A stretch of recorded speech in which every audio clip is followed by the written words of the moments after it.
Yeah, dude. I still think it sounds like a soccer move. He's dribbling up the middle. He mashes the tape. He goes to the left, goes to the right, mashes the tape, mashes the tape. Super. Oh!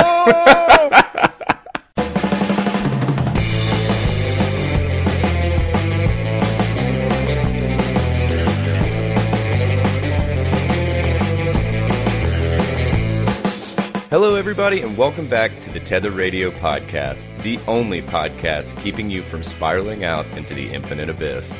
I'm your host, Daniel, and I'm joined, as always, by my brother and co-host, Joseph.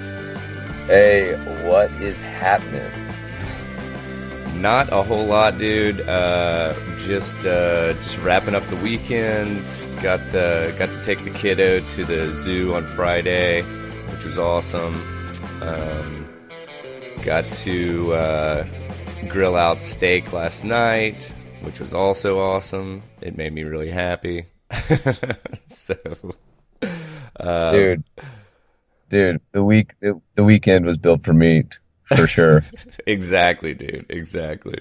But so you're casting from another remote location. Where are you coming? Where are you beaming in from, Joey B?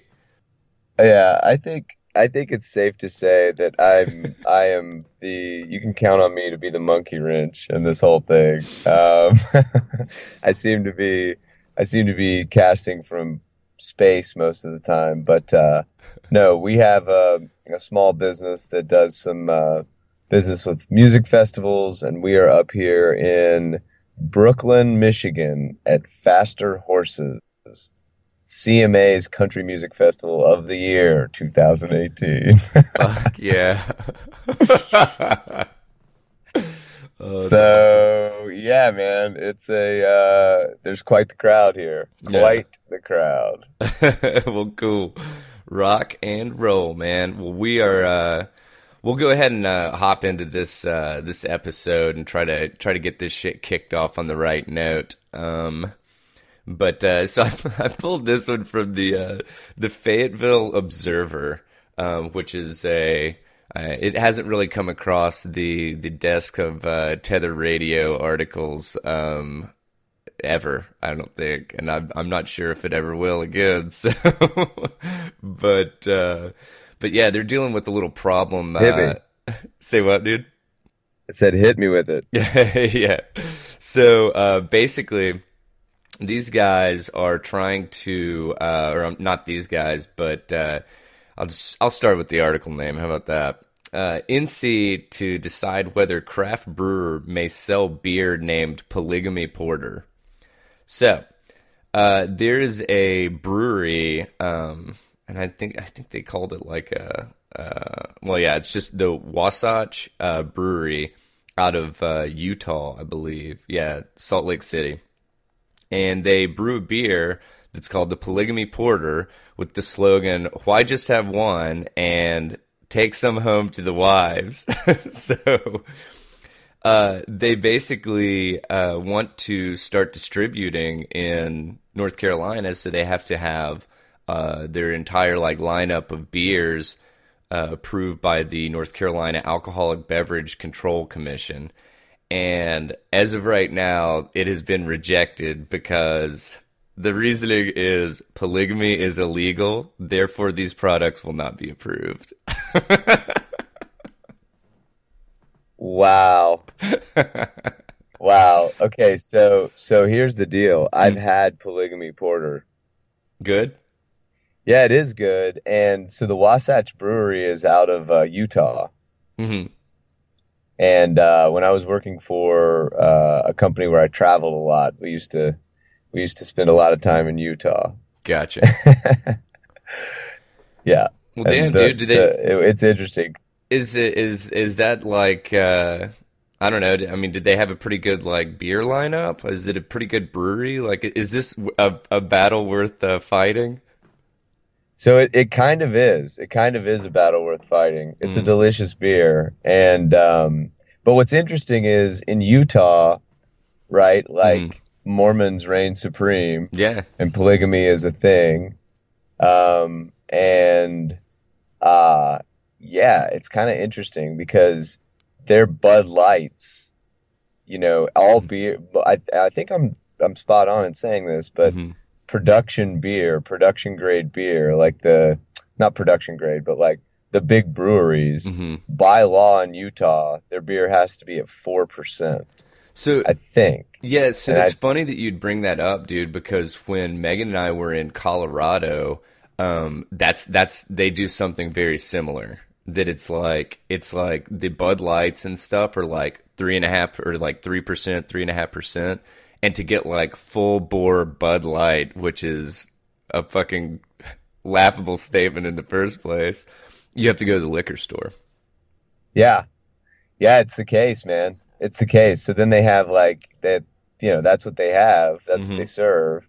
And there's like all these other weird rules where you have to like scan your ID and they like know when you went into the bar and when you left the bar and all that information is reported with law enforcement. Oh wow, I didn't Yet know they about have the bar polygamy for. stuff. Oh yeah. Oh yeah. Yeah, it's interesting. Like if you get pulled over, they know if you were at a bar. Oh, that's kooky as shit. Yeah. Yeah, yeah. Yeah. So when they say, "Have you been drinking?" you better say, "Well, I've definitely been at a bar." So it's a good it's a good conversation starter. You know what I mean? When you're making the 2 mile drive home. Yeah, for sure, man. But we won't dilly dally on that one. I just thought that it was kind of funny that it was getting so much backlash just because of the fucking name of the beer. So, That's so got to be a first, man. I feel like there's some crazy beer names. yeah, oh yeah, dude, yeah. And I mean, which that's the funny thing is like. I mean, you know that there's like probably like whatever, like Satan's Stout or something like that, and you know that it's on the fucking shelf in North Carolina, so it's kind of I don't know, I don't know why the name of the beer I guess would be such a problem, I guess. So be different if they used like the sweat from the wives or something in the brewing process. Yeah. Yeah, I know. It's weird, man. But I mean, yeah, there's some crazy, crazy beer names. So, hopefully they'll gun this one through, dude. We'll see. Time Yeah, will tell. for sure, man, for sure. So this next one, this is it's actually a really long article, but we're not going to touch on it for too long. But anyway, I pulled it from Mashable, and it's literally just titled "The Great Prostate Rush." So apparently, the sex toy industry, and I guess this would be, I mean, it would be considered a sex toy, but the sex toy industry has seen a huge surge in prostate massagers being sold. And so, they kind of wondered, well, okay, do you think that like sex toys are just like not coming in vogue, but I guess being like less stigmatized or something along those Mhm. lines?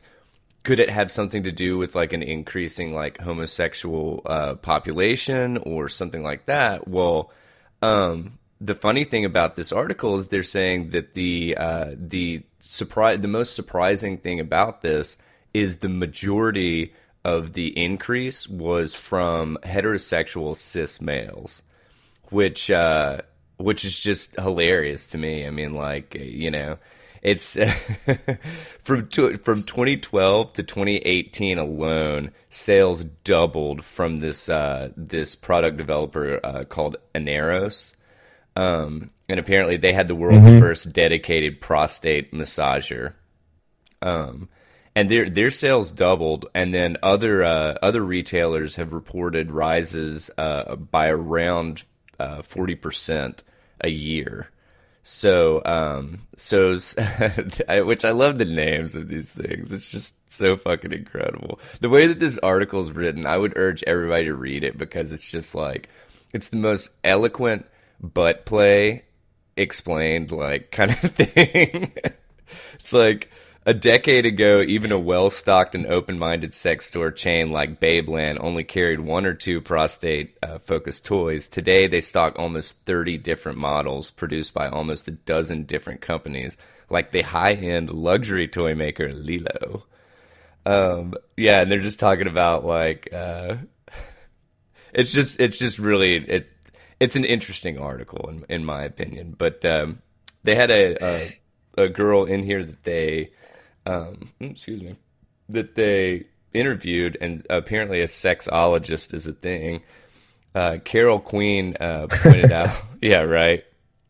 Carol Queen pointed out our culture tends to conflate anal play and prostate pleasure with gay and bi men, even though not all men who have sex with men engage in anal play, which I'm not really. Yeah. Anyway. Our culture is also plagued by persistent homophobia, which paints any straight man who likes a little anal stimulation as emasculated and twisted. Increased demand for prostate toys within this overarching cultural environment could, one might think, just be a reflection of the increasing visibility of and social acceptability of marketing content to people with non-normative sexualities, or of the growing number of men identifying to some degree as queer. So, I don't know. I think that sex is being like less stigmatized in general, and that's why we're seeing this rise in like, you know, stuff like this, and like programming on TV being a little bit more, I don't know, taking a little more creative liberty with sex stuff. What do you think, dude? Man, butt stuff. Butt stuff. It's all about the butt stuff. Butt stuff, You know, dude. I mean, it's to me this is kind of interesting, right? I mean, in many ways, um, you know, so I was going to say so they say. I don't know who they are. Maybe the sexual pioneers of the 21st century here, but in many ways, like, you know, with with sex robots coming online, with, you know, all this like crazy shit that's like coming into the world here at this moment. Some tech powered teledildonics, all this kind of crazy shit. Like, Teledildonics. I guess maybe, yeah, man, yeah, teledildonics. Two people can connect through the internet and basically fuck each other with like little devices that they Oh, control with their computers. Have you heard of this? no, no, no. So I'm glad that you just fucking reminded me. We watched the first episode of Black Mirror last night. Okay, The one with the two what'd you think? guys that have the whatever, they basically go into like some Street Fighter game, and instead of like fighting each other, they like bang or whatever. Yeah, dude, it's crazy. It's crazy, Yeah, right? it's Because it's like it's just like, I don't know. By the way, for anybody that's not watching Black Mirror out there, watch it. It's pretty wild, and I'm going to be interested, Daniel, as you continue to work your way through those episodes, yeah. to hear your feedback on it. But yeah, so you know, this is a really interesting article to me, man, because I think that, like, I mean, you know, we're kind of getting this stage, hopefully, where, you know, people are not really giving a shit what two consenting adults do behind closed doors. Hmm. Fine, interesting. But yeah, the thing to me that was so interesting about this article was, like, what is the point? I'm saying evolutionarily speaking, right? Of a prostate orgasm. I, dude. Well, it's according to according to, wait a second, let me find this dude's name. Oh my gosh. Well, it says Andrews, but I can't find what the first name. Anyway, basically, I believe it was a another like sexologist or some kind of like psychiatrist that or psychologist that specializes in like fetishes and shit. And apparently it's to achieve the super O, as it's been dubbed, because using a prostate massager, it usually triggers a uniquely powerful and deep full body orgasm in men. So the other interesting thing about this, It's just, which it's just so interesting to me, man, that mashing the Tate has become so popular. exactly, dude, you just gotta get in there and smack that Tate around a little bit until you get the super O. Yeah. Oh my god. Mashing the Tate until you achieve the super O. Like, I don't, that, it almost sounds like a soccer move or something. Oh my god. But the other thing that was really interesting to me about this is like the an orgasm that is achieved through prostate massage does not necessarily end in ejaculation. Like sometimes you could just like have the stimulation and like nothing. As they say in this Yeah. article, sometimes it's a dry orgasm. Yeah. So, yeah. Yeah, dude. I still think it sounds like a soccer move. He's dribbling up the middle. He mashes the Tate. He's goes to the left, goes to the right, mashes the Tate, mashes the Tate. Super. Oh! Oh my god. That's fucking incredible, dude. But Well, I don't know. Maybe we'll hear about that in the 2020 season. yeah. Oh my god. But anyway, we will sorry, I just scrolled a little bit further down into this article and apparently there's a couple's guide to male anal pleasure and it's called Bend Over Boyfriend. Wait, say that again. So it's called it's a couple's guide to male anal pleasure, and the title of the book is Bend Over Boyfriend. Oh my God, it's That's awesome. pegging. Yeah, What's going yeah. on? Oh yeah, dude. But anyway, Jeez, jeez.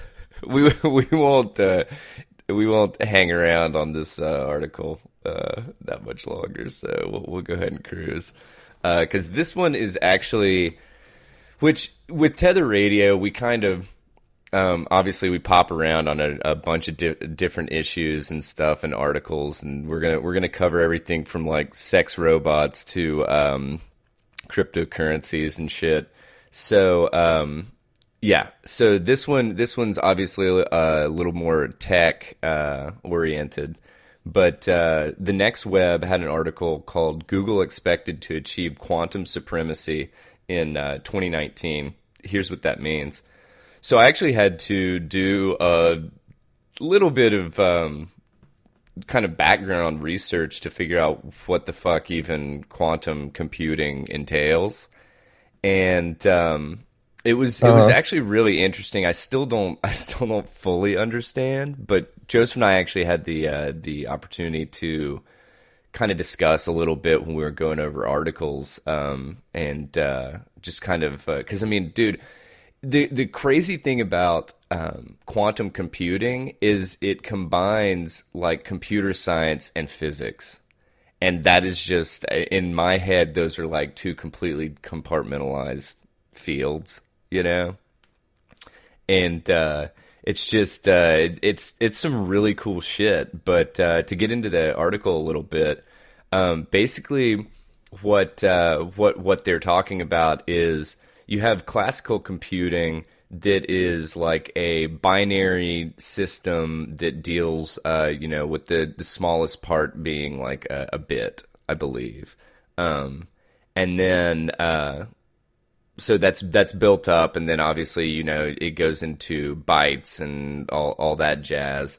But the thing is it's based on a binary system of like zeros and ones, whether or not something needs to be on or off, pretty much.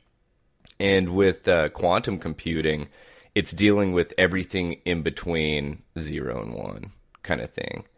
But Mm-hmm. the other interesting thing is the fact that there's actually zero utility for consumers to use quantum computing, because it's not going to be able to it's not going to serve the purpose that classic computing serves. So you're not going to be able to get emails, you're not going to be able to surf the web, you're not going to be able to do any of that shit.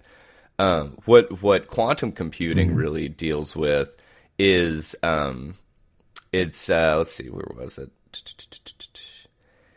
It basically simulations, and which classical computers can perform simulations like that, but once you get into the quantum aspect, it can be so much more complex than what classical computers can actually do.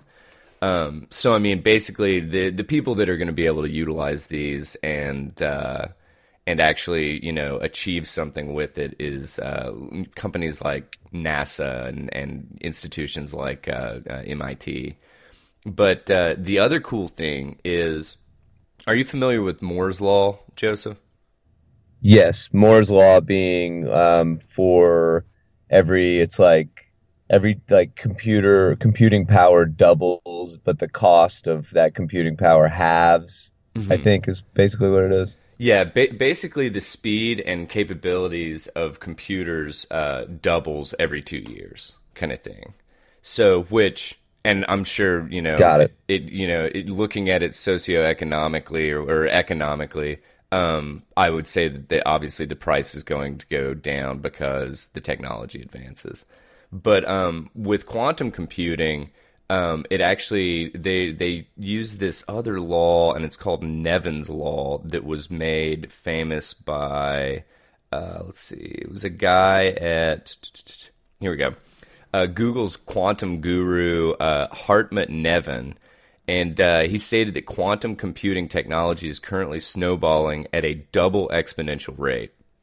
So basically, what he's saying is we've gone from, in like 50 years, we've gone from like Pong to iPhones.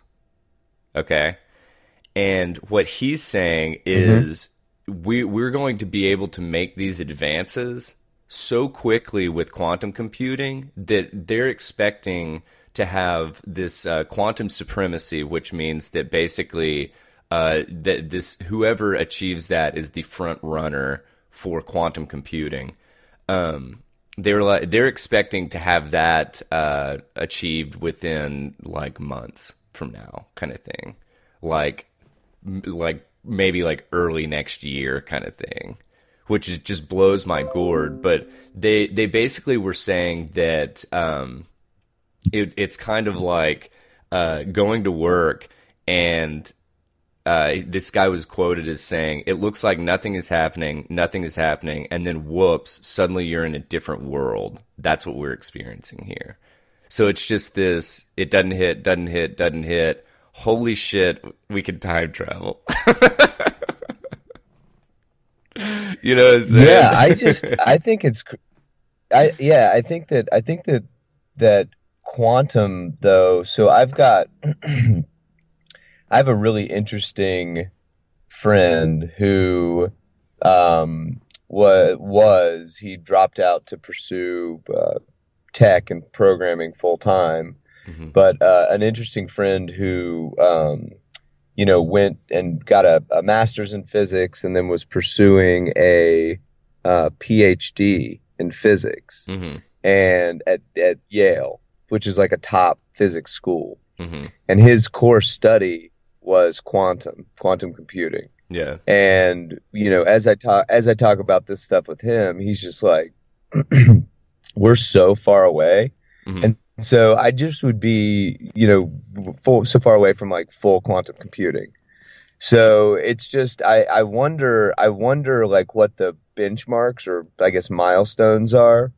As we have this conversation, I wonder like really what they're talking about, right? Because like the issue is full quantum computing would mean that cryptography as we use it today is dead. Because you have excuse me, every value between 0 and 1, not just a 0 or a 1, that means that every password is hackable immediately because you have all the answers. Hmm. You literally have every option at the same time of what the password might be. And so I'm sure that this is a layperson. My description is a layperson describing it, and it's not quite that easy. But yeah, so it's interesting because that just would nullify the vast majority of internet security that we use today. Yeah, yeah, yeah, man. And that's something else to mention in regards to how far off. I don't think that anybody can really. I mean, with a double exponential rate, if this if the quantum computing development follows Nevin's law, like everybody thinks it is, or at least everybody at Google thinks it's going to. I feel like it would be very difficult to figure out, how far we are out kind of thing. Because obviously, if we're dealing with that kind of a rate, you can close a distance real quick if you get on the right track, right? Yeah, yeah. So, so yeah, man, it's just it's gonna be interesting to see what also, I mean, hell, what we're able to do with it once because I mean, I think that at this point, it's not if we can, it's when it's going to happen kind of thing. So, which I mean, hell, we could, we could be talking about this next year, the same time, and they're fucking just as far away, but, but yeah, Right. so, Right. but speaking of being able to basically decipher all passwords and stuff, would it have any effect on the Libra coin? Yeah. So yes, Facebook's Libra. Mm. Facebook's Libra. Man, have you been following this? I actually have not really that much. I read through kind of this article and stuff, and it seems like it's not getting the traction that Facebook was hoping that it would get. Yeah, yeah. So I'll just give like a brief recap, and then we'll kind of drill down on some of the interesting things that are happening. Many of these things that or I guess developments this article kind of mentions. But Hmm. yeah. So in a nutshell, what for those that don't know, what Facebook is wants to do is create a payment system within Facebook, and that payment system, they want to use a quote cryptocurrency. Hmm. Well, I guess the important part to understand about this is like, what is a cryptocurrency? So all a cryptocurrency is, by definition and functionally, is a system of exchange that is tracked with a distributed ledger, Hmm. right? So that's it. Like your for all, I guess, intents and purposes, your bank account and the transactions between all, like my bank account, your bank account in this Facebook Libra system, which basically sums to what's known as a wallet, um, would be all self-contained and all referenced by one distributed ledger, meaning a ledger that just tracks all of the transactions in this ecosystem. Does that make sense so far? Well, so yes, that makes sense. I was going to ask if so you said a distributed ledger. Does that automatically mean it's going to be based like in the realm of blockchain? Can you ask that question one more time? Sure. So basically, if the if somebody is creating a cryptocurrency, is it and using, you said by definition it's using a distributed ledger. Does that automatically mean that it's going to be based using like a blockchain system? Yeah, so a distributed ledger is a blockchain. Okay. Same thing. Okay. Yeah. And so what a blockchain, I guess here's the way to think about it. What a blockchain Hmm. is it is a series of transactions that are all kind of brought together this structure. And as these things come together, as these transactions come together, they create this this series of blocks that are stacked on each other. That structure is called a blockchain, right? And then the result of that is a distributed ledger, meaning a ledger that shows everything that happens, in this ecosystem, but it's not a centralized ledger. That ledger exists on every computer that's running the protocol, right? So like TCP/IP, the internet protocol, your computer's running it, my computer's running it, and there are like a bunch of endpoints that are connected in a linear way. The distributed ledger, the distributed systems, all of that is flat, and it's pushed out to all of these computers that are running the same protocol. Okay. So they're all just speaking excuse me. They're speaking all the same language, right? And so the problem with Facebook's Libra coin is the following. One company is putting this together, right? And whereas with Bitcoin, there was this organic growth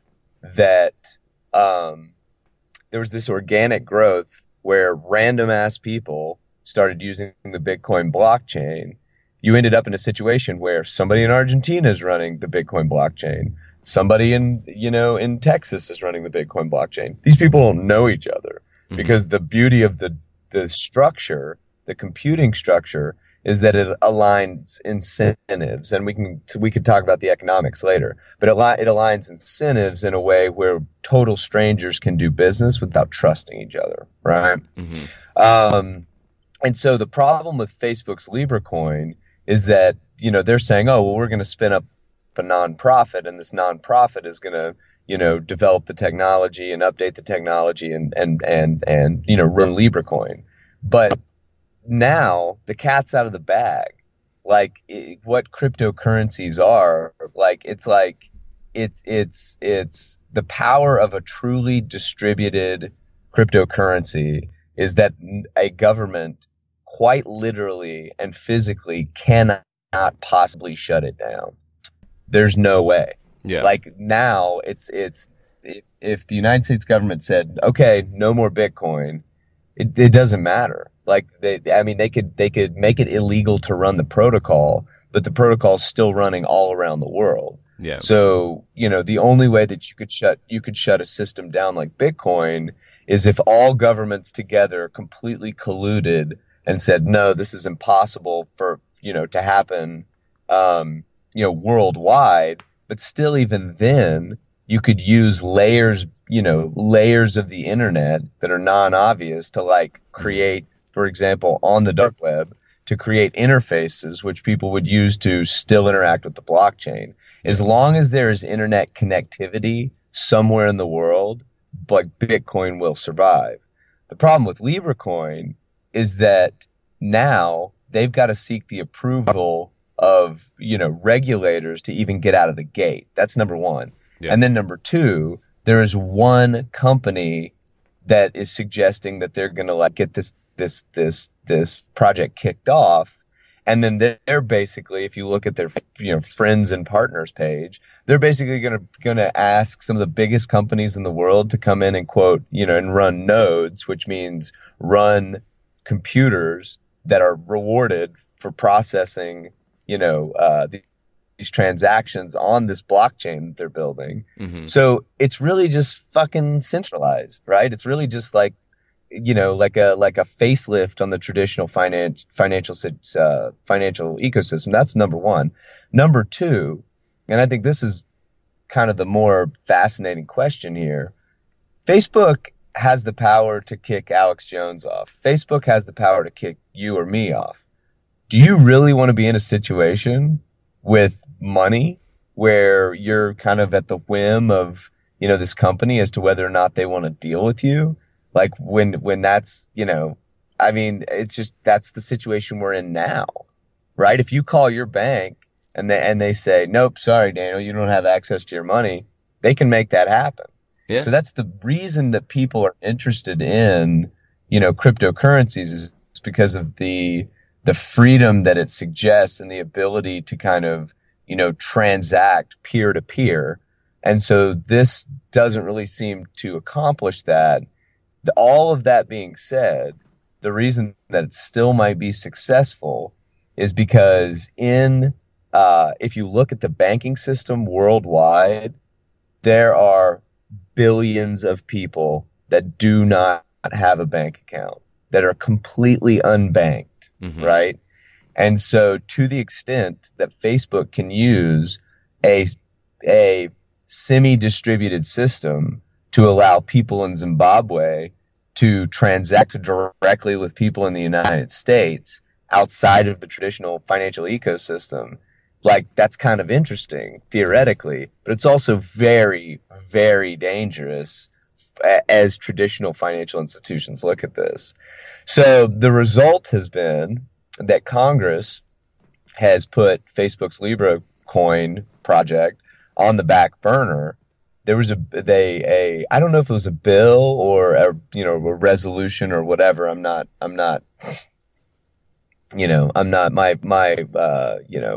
jargon, my political bill jargon or whatever. My Yeah. legislative jargon is lacking. They put a bill or a resolution or something uh, into I believe it was the House Hmm. last week or the week prior, that suggested that big tech companies should be kept out of finance totally. Yeah. And so drawing a complete line of distinction between a tech company and a finance company. So I think that's really it in a nutshell, is like, it's not truly a cryptocurrency in the way that Bitcoin is a cryptocurrency. All cryptocurrencies aren't equal. But it still provides, all that being said, and like not being like what's known as a Bitcoin maximalist, meaning that, Bitcoin is the only true cryptocurrency. Some Hmm. people believe that. Um, Putting all that aside, it actually might provide a really interesting mechanism to get the unbanked banked. But that's also, as I said, very dangerous for big financial institutions because they haven't figured that out. Yeah. Yeah, dude. And I mean, I think that it's really crazy that honestly, of all the big tech companies, that Facebook would think that they could make this happen just for the sole reason that it's like, dude, look at the past, I mean, just on our show, we've probably had, I would guess, probably 10, 15 like articles just berating Facebook because of privacy issues, because I mean, hell, dude, they just got hit with a fucking record high fine from the FTC for privacy violations. So it's like, Right. I mean, I'm with you. Who the fuck would think that they want, this company to be managing their funds, kind of thing? Yeah. Say that last part again. So I mean, like, I just think that it's incredible that anybody, or that Facebook would have the arrogance, I guess, to think that anybody would want to have Facebook managing their finances or their financial stability, pretty much. Yeah, I mean I think that's the big thing. That's the big thing happening here. Like, we, without a doubt, will be moving towards the concept of cryptocurrencies, very quickly. Because in a digital age, in a world where cash is kind of disappearing, Hmm. this does fundamentally make a lot of sense. But you do not want, you just do not want your finances. Like, think about how crazy this is. You work and you make money, right? You have provided hours of your life for value, Hmm. and you collect this money and you put it in the bank. And that bank can, on a whim, say, nope, you don't get access to that. Yeah. Or no, you can't spend your money in a certain way. Yeah. Like, that's pretty crazy fundamentally when you think about that. And when you think about what it's taken for us to get to this point, where Hmm. it's like the money that you make, is and how you can use it is dictated by somebody else, like that happens now. That's our current system. Hmm. So, this is that on steroids. Well, see, that's why Megan and I have decided to take a novel approach to finances, and we get all of the money that we make converted into pounds of beef jerky, and we just barter. Yeah. And it's a great idea. I mean, that's what I do. I demand to be paid in chickens, and they better be young, healthy chickens. They can push me a couple of eggs a day. A couple of yeggs. Oh And my that's what, god. yeah, that's what when I walk into Kroger, dude, they call me the Yeg Man. And you know what, dude? Yeah, let me get a 2 liter of Pepsi. Well, what, 5 eggs? Oh, that's awesome, dude. Yeah, But yeah, yeah. but I'll yeah. take a 2 liter of Pepsi and a Snickers. 6 eggs. Oh my god. But no, honestly, you brought up a really good point, and people just don't fucking think about this, and people include me. But it's like you assume that your money is safe for you in the bank, kind of thing. And it's like, oh yeah, whatever. We've got the whatever FDIC, insuring us up to 250,000 per checking account or whatever the numbers are there. But it's like it never crosses your mind that your account could be frozen for literally any reason that they want to fucking come up with, kind of thing. And you have no way to fight that, other than legally. And it's like, You have no way to fight that. yeah, yeah, Yeah, well, if you're on the wrong side of the IRS, yeah, they can just say, no, you don't have access to it. yeah, absolutely insane, man. But we'll go ahead and cruise on from this one. And I know that you didn't watch this, and I actually talked to Megan this morning when I was going over articles and stuff. But I pulled this one from Engadget. Netflix edits 13 Reasons Why suicide scene. So, if you haven't seen this show, it was okay in my opinion. It was honestly, I got down into the comments on this article, and I was actually I was laughing because people were people were commenting on it like they were like, "My God, my wife made me watch this shit." And believe me, by the end of the show, you're happy the girl killed herself. And I was like, Jesus, that's rough. Oh my But God. yeah. But anyway, so in 13 Reasons Why, for the uninitiated, basically, I think it was actually 13 episodes. I could be wrong though. And it showcases this girl that she went through this rough patch in high school, and she, like bullied, or this guy that she didn't like her or whatever. Honestly, when we were watching it, I was like, dude, I feel like this is just what every fucking teenager puts up with. It's literally just showcasing the fact that, dude, high school sucks. Being a teenager sucks. Everybody's going through all these changes. People are dicks, and it's the reality of the situation.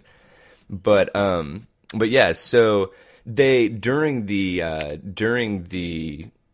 show, the girl ends up killing herself, and they basically go back through. She's like written in like a journal or something. It's been a while since I've seen it. They're already on season 3, and we didn't even touch season 2, or they're about to launch season 3. But anyway, during that, the main girl, Hannah, takes her life, and it's during a 3-minute long scene showing her do it in graphic detail. And I believe she cut her wrists.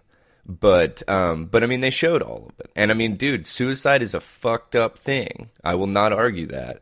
But I also think that it's like, if you're trying to address an issue that's fucked up, like suicide, you're going to have to kind of get your hands dirty in order to properly portray it and like show how disgusting and terrible it is, And basically what happened is they had this out, and before are going to release the third season, they've decided to edit this scene out or edit it down to the point to where it's not as grueling, I guess. And I am completely against this. In my humble opinion, I think that I think this is just like fucking self censorship kind of shit. What do you think? Yeah, I agree with you wholeheartedly, man. I think the thing that really sucks is that art has become such business that it's just that's what has to be minded now. I think that's what's really shitty is that, I mean, you and I have gone through this, have gone through a situation where somebody that we knew, one of our friends, Hmm. committed suicide, and Yeah, that was crazy, and it was a you know yeah, it leaves a definitely leaves a mark, right? When you hmm, when you have somebody that you care about that goes through this. But it's like, I think that I think you put it the best way. Like when you address hard shit, when you address really gnarly stuff, like you have to, be willing to see, or I guess you don't have to, but hmm, the option should be there to present a really challenging perspective in hmm, a forward way. yeah, And so yeah, to be like, it's like, mental illness is something we don't discuss, and suicide is something that, needs to be addressed on a higher level. And then it's like, then somebody does that, the show is popular, and then they say, whoa, whoa, whoa, whoa, whoa. But actually, what you're doing is glorifying it. You know what I mean? It's like, yeah, that's fucking crazy. yeah, I mean, I actually didn't see the show, but I find it really hard to believe that the takeaway was like, suicide being glorified. And I'd also say that if that is true, then fucking stop having high school kids read Romeo and Juliet. I yeah, mean, my God, like that you talk about the glorification of suicide. You know what I mean? hmm, It's like two star-crossed lovers that, love each other so much they kill themselves. Like as a yeah, fucking teenager, you're like, damn, like that yeah. It's like resonates, Sheena And then dumped you me, get, then you get, well, yeah, yeah, because you Sheena know, dumped me. yeah. We both got dumped by Sheena. uh, that's hilarious, dude. No, but yeah, but yeah, man. I mean, it's just like, yeah, you know, I guess Well, maybe I could understand how somebody that was younger might be able to glorify it in some way, but then, get to a certain age and you're just like, yo, the bitch ain't worth it. No, I'm kidding.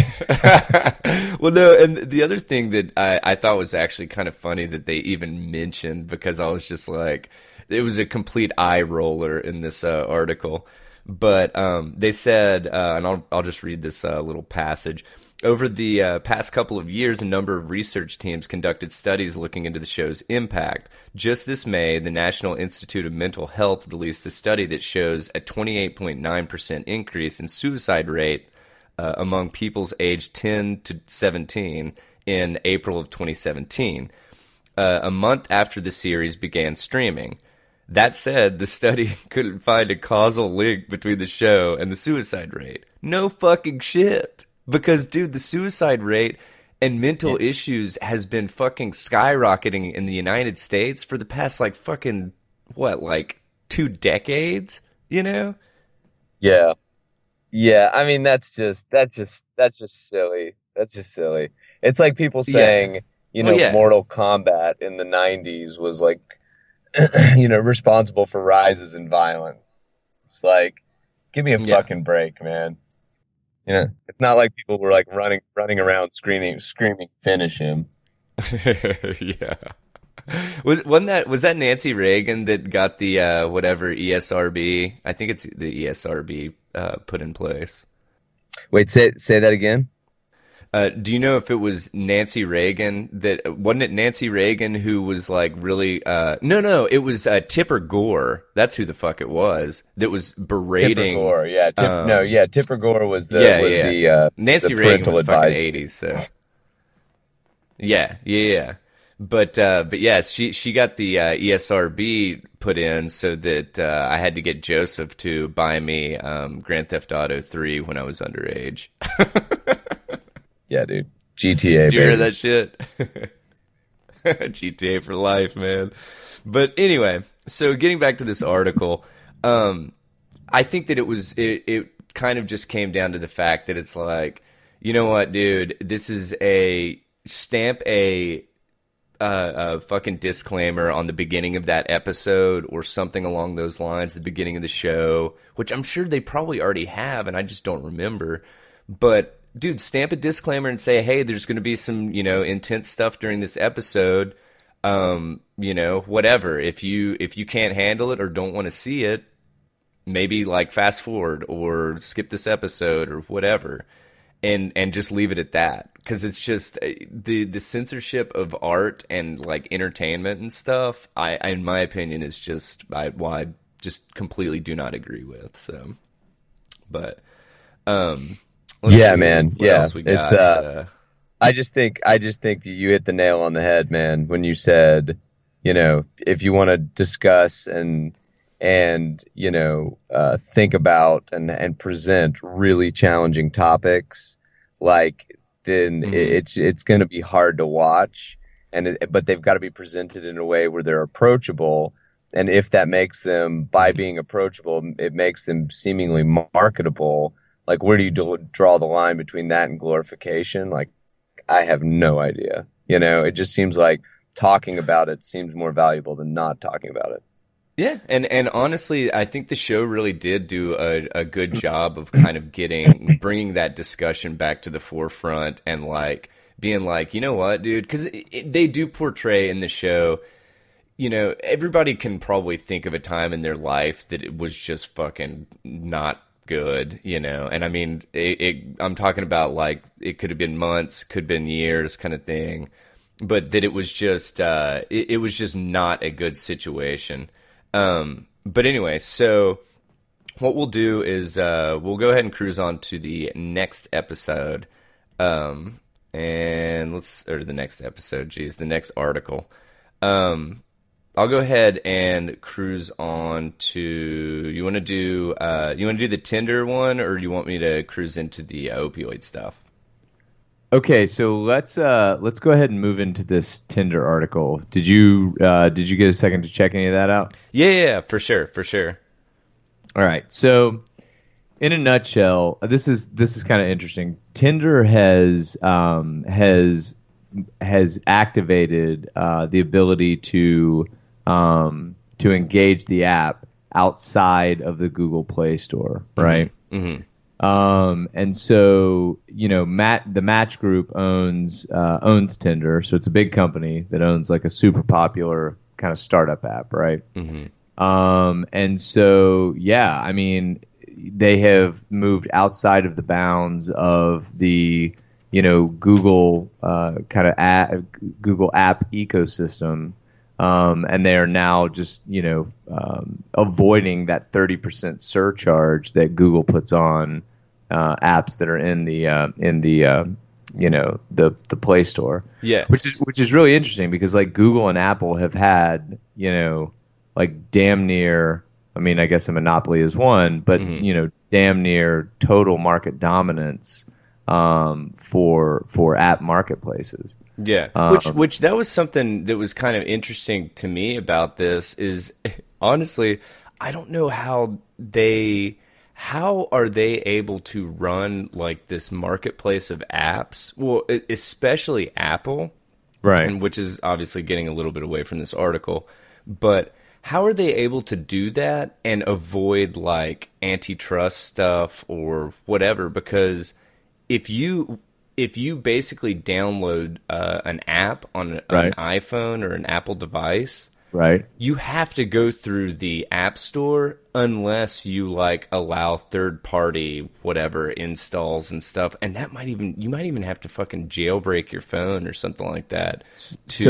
Well, funny you bring that up. It's actually in this article. Despite Apple's steadfast approach to App Store fees, Spotify has filed an antitrust complaint against Apple with the European Commission, looking to get changes forced by way of regulation.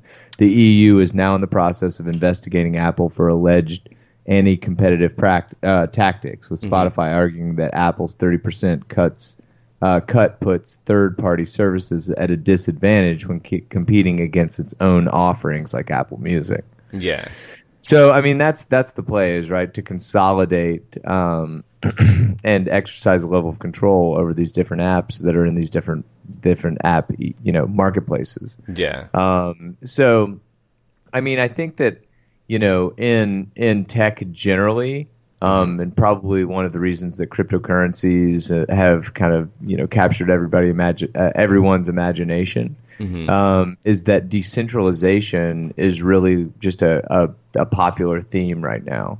Yeah. And so, I mean, obviously, well, maybe not obviously, but it seems appropriate for companies to have, control over how they're marketed and how they're kind of pushed out to their end user. And if you think about it, Google, for example, is not the internet, right? Yeah. I mean, a lot of people say, go to Google and Google something, and the search engine results that they get, they just assume that they're interacting with the internet, but they're not really. Yeah. They're interacting with the internet that Google wants them to see. Yeah. And oftentimes that's paid, right? Yeah. So, and we talked about it. That's kind of interesting. I mean, it's definitely a competitive hurdle. Go ahead. Didn't mean to interrupt you. No, you're good. But we talked about it just in the a little bit when we were going over articles to cover for this episode. I was talking about how a lot of gaming developers have decided to basically put out. They're pretty much called launchers. Okay. And it's a way to bypass, for instance, like the Steam store or something like that, which is like really big with PC gaming. Everything, or not everything, obviously at this point, but I would say 95% plus, games are available through the Steam store. Right. And the Steam launcher, but all of these developers have basically been kind of sick of giving these guys cuts of, just because that's what the popular that's the popular launcher, the popular store to be in and stuff. And so they've decided to have like their own launcher that allows them to bypass that, and you can still play the game, kind of thing. Right. So, right. Yeah, but I mean, that is, excuse me, it's the way that the internet should be, man. Yeah.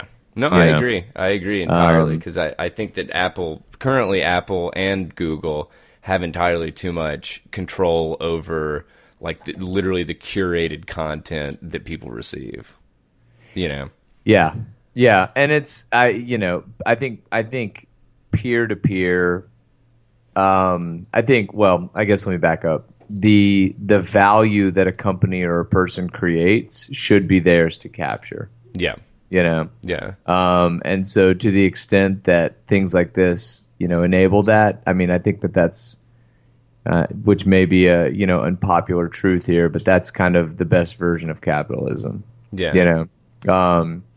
So, honestly, this just made me think about this kind of seems like how the music industry moved, that it was like the artists get completely shit on by the labels, right. But you had to go through a label. You don't at this point in time, because you can go like SoundCloud and, whatever, go straight to Spotify or whatever, but you had to go to a label, and the label's going to take like fucking, an astronomical cut of the revenue brought in by music that an artist made, Yeah, absolutely. And so it's kind of I don't know, I guess the tech the app and tech industry is just following suit to that. Because I mean, shit, dude.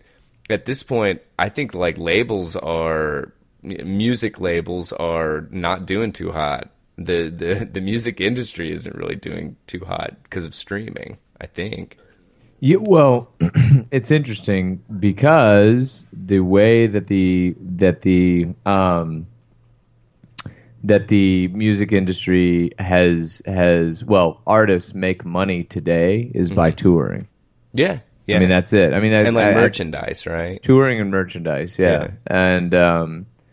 And so, you know, live events are key to an artist's survival. And, you know, it's funny because I'm involved in a business now that has kind of a core focus on live events. And we were talking to a producer this morning, and he was saying that it's pretty commonplace for artists to have, you know, a revenue share type agreement with the production groups and you know, promoters that are working these events. So it's kind of interesting, man. But you know, I think that this is a good move. I think that the tech has moved so quickly that this consolidation was just based on like asymmetric info that, or frankly, an asymmetric kind of reach that these tech companies had, and now that that's being called in question, I'm not so sure that's a bad thing, you know? Yeah, and honestly, I think this definitely marks the end of it, right? With people getting up in arms to the point of, you know, filing lawsuits and stuff, right? So, right, yeah, I totally agree. But yeah, man. Totally agree. All right, bring us into the home stretch here, man. Yeah, the home stretch. So I pulled this one from Kotaku, which is a gaming website, or at least gaming journalism kind of stuff. And I thought this was really, really interesting. And I think that as you and I were talking about it before recording. Dude, we are quickly approaching Ready Player One status. That's what we were doing. Right. But we're taking a step forward in that direction. Or I'm sorry, I'm not going to say forward. I'm going to say a step in that direction with this article from Kotaku, which it was titled "The Discord is the Church, a place for gamers to worship." So that just kind of caught my eye because I was like, you know, I think we covered something about, or on a previous episode about the artist Marshmello having a concert within Fortnite, right? Right. Okay. So this is literally just another instance in the same vein, you know. But anyway, so this guy Matt Souza, or I'm sorry, the guy that wrote the article, Riley McLeod, was watching Matt Souza play Fortnite, and he was also playing. And so he got killed by him, and he comes over and he says, "I appreciate you," okay? Which is very weird in the gaming realm. Most of the time you get like some teabagging or your mom's a whore or some shit like that, you know?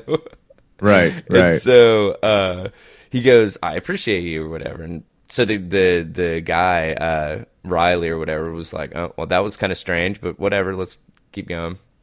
So a little bit later, he kills, Matt Souza kills another guy and thanked him for playing and threw in a God bless. So the reason they can all hear this is because they're on the same Discord channel. And so basically what happened was this Riley dude, the author of this article, contacted Matt Souza to figure out, like, you know, what's your shtick, dude? Like, what's, you know, why, I guess. And so you're saying why was he so kind about? Yeah. Well, and honestly, it's I know that sounds like ridiculous because it seems like it would be just kind of kosher to be nice to other people, but right. That's not what the gaming community normally serves up. So So after digging a little bit into it, and an interview with him, he was talking about basically like what, why do you do this, And I'm sorry, I got a little ahead of myself. So this Matt Souza guy is the founder and lead pastor of the God Squad Church, that is quote the world's first church for gamers. And so basically he asked him about it, and he was like why would you choose to use gaming as your platform or venue or whatever to reach out and I guess preach the gospel, for lack of a better phrase. And Sousa was like, quote, I ask myself, if I'm a gamer, which I am, and I hardly ever leave my house, which I don't, how am I going to get the story of Jesus to people who don't leave their house? And that's when I found Twitch. So this guy basically, he founded this church that is a literal digital church. And it is a environment that is free from the toxicities of literally the gaming community, which the gaming community has been under an absolute spotlight in regards to just there are some real bad actors that are, I mean, I'm sure they gravitate to every field of entertainment, but it's kind of been in the spotlight lately for gaming. And basically with this church, they have these rules that it's like, you can't, let's see, what was it? Okay, here we go. The church's value statement acknowledges issues that gamers tend to face, such as trolling and toxicity, as well as mental health struggles or social isolation that can come from or drive people to game excessively. And Right. so this dude, he's got 2,860 members, and they'll have, this, for lack of a better word, safe space for people to come in and game and have a good time, and it be lighthearted. It's, even though it's competitive multiplayer stuff, you're not going to see the toxicity that you'll see on, open servers and stuff. And I just thought that this was a very I don't know, man. It was weird because Megan and I had recently rewatched Ready Player One, and that's what came to mind. Like right off the bat, man. And yeah, it was just super crazy. And I mean, they do everything from having like sponsored nights for whatever, maybe like a holiday or something. They'll actually hold services on weekends and stuff that people can attend. And this is all through Twitch and Discord. So, Right. I mean, none of these people are probably, well, I say none. Most likely, none of these people are even in the same room or maybe even the same state, And it's just opening up this this place for people to go and, whatever. Just, I guess, preach the gospel or receive the gospel. So I just thought that was a really interesting development, I guess. Yeah, I mean, I actually I dig it, man. I think it's a really, really cool idea. I mean, the internet is supposed to be this amazing, ecosystem for connectivity, yet oftentimes people, feel further apart than they ever have, right? So, I think that we're still learning to use, in many ways, the internet. It's not that old, man. It's 25 years old. I mean, really at scale, For sure. And so it's interesting to see. I mean, I'm actually kind of surprised that this hasn't happened a little earlier. Yeah. Yeah. But I think it's I don't know. I think there's something really wholesome about that, Well, and that was kind of the thing that I liked. I mean, even if you're agnostic or whatever you believe in, it just seems like a nice place to just go and like have some lighthearted fun, you know? Yeah. So, and I'm always about that, because most of the time, I could write a book about fucking toxic gaming communities, starting with Rocket League. Right. Like, it is Right. the absolute worst, man. And it totally takes the fun out of the game. Like, if you're Right. just playing and like getting your ass kicked, then, you know, that's fine. But when you're getting your ass kicked and getting shit talked at the same time, it's just annoying. You know? Right. But yeah, so they've got this thing out there. I'm going to give it another little plug. The God Squad Twitch channel, and I know that they also have a Discord channel. So I don't know if that's what you're looking for and that tickles your fancy, man. Maybe you should go check it out. So Yeah, I think it's pretty cool, man. Yeah. I honestly do. I don't know that it's something that I would be interested in, but Yeah. I think just encouraging this type of connectivity in that way is pretty awesome. Yeah. Particularly, you know, in a I don't know, in kind of the unruly frontier that the internet is. Yeah. Well, and like he mentioned in this kind of little pitch for the whatever, the God Squad Church thing. I mean, dude, I used to play Destiny a shit ton, and I hooked up with like random people or whatever. That, I mean, dude, I know those fools didn't leave their house, kind of thing, or at Right. least other than to go to work and then immediately come home. You know. Right. And I mean, it's one of those things that I'm a huge proponent of addressing mental health issues and giving people a safe space to talk about that kind of stuff. Right. And this seems like a pretty solid space. So Yeah. but I think it's cool, and I think it'll be interesting to watch its development. And dude, people will be totally into it. Yeah. And for if sure. if this is a meaningful way to connect, hell yeah. Hell yeah, man. Hell yeah, y'all trying to smoke some weed and drink some beers. Hell yeah. Oh yeah, man. Oh yeah. Uncle Chris, you crazy. Y'all trying to huff some Freon? Oh, hell Man, yeah. I ever tell you about that guy that used to sneak in my garage and huff gas out of my lawnmower? Hell yeah. No, Uncle Chris, you didn't tell me that. And no, Uncle Chris, did we care to hear about that shit? Yeah, Jesus H, man. Uncle Oh, Chris, man. where art thou now? And P.S. Probably- for any listeners out there, that was a real person. Yeah, real person. We won't go any further than that. We don't want Yeah, to yeah. dig ourselves too far into a hole. Yeah, exactly. But it seems we have arrived at the end of another episode of Tether Radio. Do you get that feeling? I do. I got the tingle. Yeah. I got the tinkle myself. So Oh, God. I'm gonna have to It's clean just, up. yeah, I've been sitting on my foot for too long. So. Yeah, that's right. That's right. Okay, excellent. This is what, 58? 58. Episode 58. That's Yeah, 58 weeks in a row. Count them up, bitch. tetherradio@gmail.com. tetherradio@gmail.com. All one word.